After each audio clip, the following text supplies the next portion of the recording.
Buenos días. A continuación haremos un repaso sobre el transporte marítimo internacional, sus principales características, la normativa, la documentación y también un breve repaso a lo que serían las perspectivas de esta modalidad. Hay que tener en cuenta que más del 90% de mercancías internacionales se transportan a través de este medio y quizás es causa y consecuencia al mismo tiempo de la globalización internacional. Comenzamos con las características. Las características de este modo principalmente serían la gran capacidad que tiene, puede transportar grandes volúmenes y grandes pesos a través de todo el mundo, es un modo económico para las medias y largas distancias, tiene un ámbito internacional, tenemos en cuenta que 3/4 partes del mundo son mares y océanos y son en su gran mayoría navegables, y finalmente es un modo muy versátil, ya que puede transportar cualquier tipo de mercancía independientemente de su estado, gaseoso, líquido o sólido. En este gráfico podemos observar la evolución del comercio internacional, que sería el primer indicador. El segundo indicador correspondería al transporte marítimo y el tercer indicador correspondería al Producto Interior Bruto Internacional. Podemos observar que en los años 2009 y 2010 el comercio internacional tiene mayor volatilidad que el transporte internacional debido a que parte de la carga es reasignada a este modo porque es un modo más económico. Carga que puede venir de otros modos como puede ser el transporte por ferrocarril, por carretera o el transporte aéreo. Si atendemos a la clasificación de la flota marítima internacional, tendríamos que poderla clasificar de muchas maneras, pero a un primer nivel podremos clasificarlo entre buques graneleros para el transporte de mercancía a granel líquido o sólido, buques petrolero para el transporte de mercancía a granel, generalmente petróleo y sus derivados, buques multipropósito que transportan mercancía en diferentes tipos de unidad de carga y de diferente tipo de mercancía, buques rorro para mercancía rodada, generalmente mercancía, vehículos, camiones y también mercancía con extramedidas con los medios adecuados. Y finalmente, portacontenedores que generalmente transportan manufacturas, aunque con la unidad adecuada podrían transportar también gases sólidos y graneles líquidos.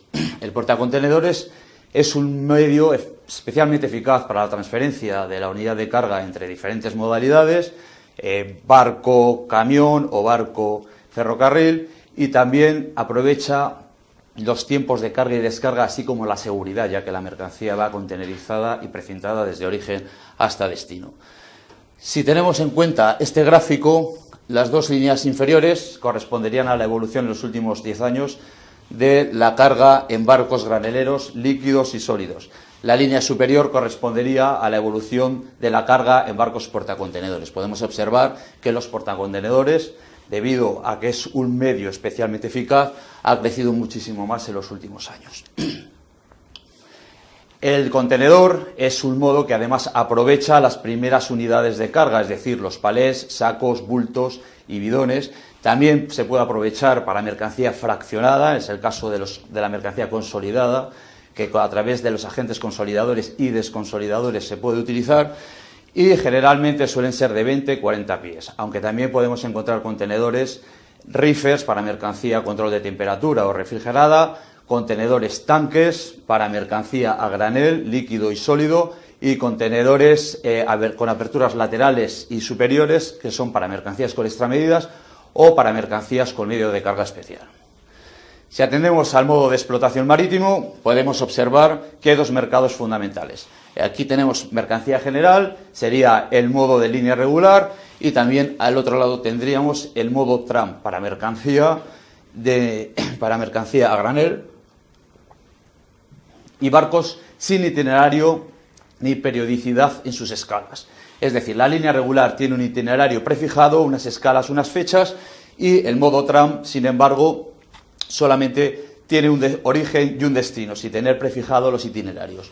Si el modo tram se utiliza para graneles, generalmente mercancía a granel y mercancía y commodities, y la línea regular se utilizaría para manufacturas, generalmente portacontenedores, barco rorro o también barcos multipropósitos. En medio de estos dos mercados, y actuando de amortiguador, está el mercado de alquiler de buques, en el que los brokers, generalmente en Londres, en Hong Kong, ponen en contacto a armadores como propietarios de los barcos y por el otro lado a los usuarios, que sería, en el caso del tram, serían los exportadores y en el caso de líneas regulares serían las compañías marítimas que cuando tienen picos de demandas contratan estos servicios para cubrirlos y también para tener una optimización de los costes financieros. Si trasladamos estas dos modalidades de explotación a un mapa en el cual mostramos los principales corredores internacionales, podemos ver que como países originarios de materias primas, países o zonas geográficas, estaría África y Sudamérica. Generalmente utilizarían barcos tram para el transporte a granel de materias primas hacia la que todavía a día de hoy es la fábrica del mundo, que es China y el sudeste asiático. Ellos manufacturarían la mercancía y expedirían en barcos portacontenedores generalmente manufacturas a los dos principales mercados que hay en día de hoy, que sería la Unión Europea y Estados Unidos. Estados Unidos se sirve por la costa oeste, de menor medida a través del Canal de Panamá, puesto que el Canal de Panamá tiene unas limitaciones en capacidad, y Europa se serviría a través del Golfo Pérsico y Mediterráneo. Hay que tener en cuenta que la mayor parte de la carga que viene a través del corredor mediterráneo va al norte de Europa. Muy poca se descarga a día de hoy en los puertos mediterráneos. Aquí está la gran oportunidad que tiene España para poder potenciar sus puertos y conectar este corredor marítimo con otros corredores que están en proyección, como son los corredores Mediterráneo, Atlántico y Central. En estos corredores, si atendemos a la estructura de todas las figuras que intervienen en ellos, tendríamos en una exportación, iniciaríamos con un cargador o shipper, que es la persona física o jurídica que se encarga de entregar la mercancía, el transitario, operador de transporte internacional, que es la persona física o jurídica que diseña, coordina y dirige la cadena logística en su totalidad, el agente marítimo o consignatario, que es la persona física o jurídica representante de la compañía marítima o armador en el puerto de origen, la aduana, que es el organismo donde se hacen las declaraciones a la exportación. Luego, el puerto es el organismo que se encarga de la gestión y el desarrollo de las infraestructuras portuarias y, como parte de ellos, la terminal, la empresa que se encarga de la carga y descarga de buque. El buque como medio de transporte y el armador o operador de buque como propietario del buque, bien sea el armador como explotador comercial de lo que es el medio de transporte o bien sea solamente como administrador de la navegación del barco. En el puerto de destino tendríamos las mismas figuras a la inversa, destacar que el agente marítimo sería también el representante de la compañía naviera en el país de destino y el transitario sería el agente corresponsal del transitario en origen y finalmente el receptor o consignado de la mercancía, que es la persona que en el contrato aparece como receptor de mercancía. Los documentos que se generan en el transporte sería básicamente uno, sería el Bill of Lading para mercancías en línea regular y el póliza de fletamento para mercancías en línea tram. El Bill of Lading podría ser nominativo, que sería al nombre de una empresa o de una persona física, podría ser al portador. En este caso se tendrían que presentar los 3 originales para la retirada de mercancía, o puede ser a la orden, que a través de ese endoso se puede transferir los derechos sobre la mercancía. Hay otro tipo de documentos que en este caso no serían título o valor, que serían Express BLs y Seaway. Se utilizan en casos de máxima confianza entre vendedor y comprador y en el caso de transitarios. Por el otro lado tenemos la póliza de fletamento para mercancías en línea tram, en el que la voluntad de las partes prevalece sobre cualquier normativa internacional. Es un acuerdo bilateral entre las partes, si bien para la redacción, para una fácil redacción, ya existe en algún modelo prefijado, por ejemplo, el time charter, que sería una póliza por tiempo, o el voyage charter, que sería una póliza por viaje.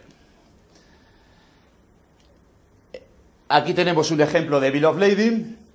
Los convenios internacionales obligan al que el Bill of Lading, además de las condiciones como contrato de transporte, también indique, por ejemplo, que tiene que ser quién es el exportador, el receptor, tiene que estar siempre numerado, tiene que figurar Bill of Lading en el cuerpo, la empresa de transportes, en este caso sería Arola, quién es la empresa receptora en destino que va a hacer la entrega de la mercancía contra el documento, tiene que ir fechado y sellado, y también poner el número de originales que se emiten.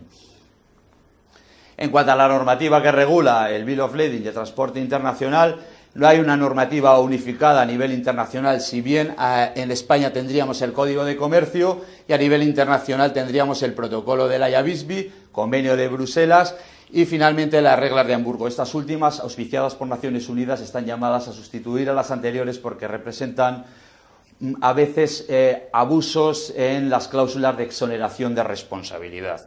En cualquier caso, las reglas de Hamburgo no han sido ratificadas por la mayoría de países occidentales.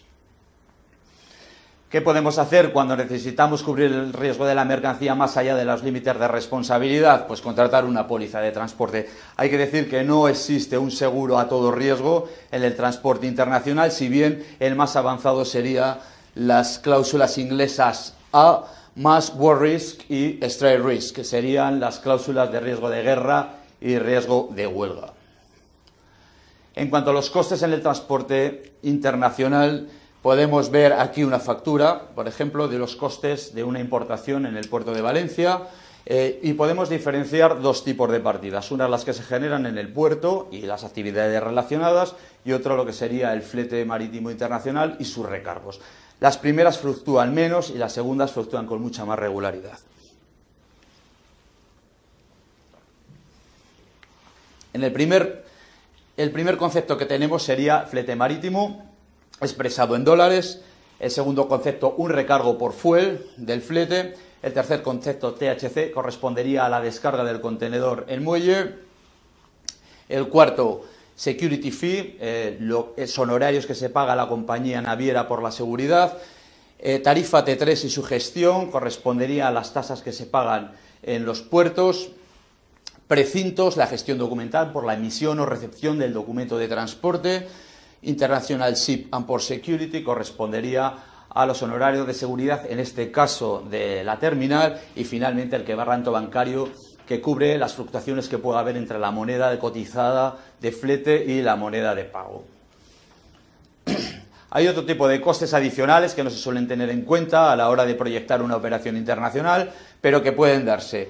En este caso serían, por ejemplo, las demoras, que es el uso que se hace del contenedor, que es propiedad de la compañía naviera, las ocupaciones, que es el uso que el contenedor hace en las instalaciones portuarias, el posicionado o vaciado, en el caso de que la aduana requiera de inspección de la mercancía, es posicionar en una zona especial el contenedor, abrirlo, vaciarlo y volver a llenarlo con la mercancía.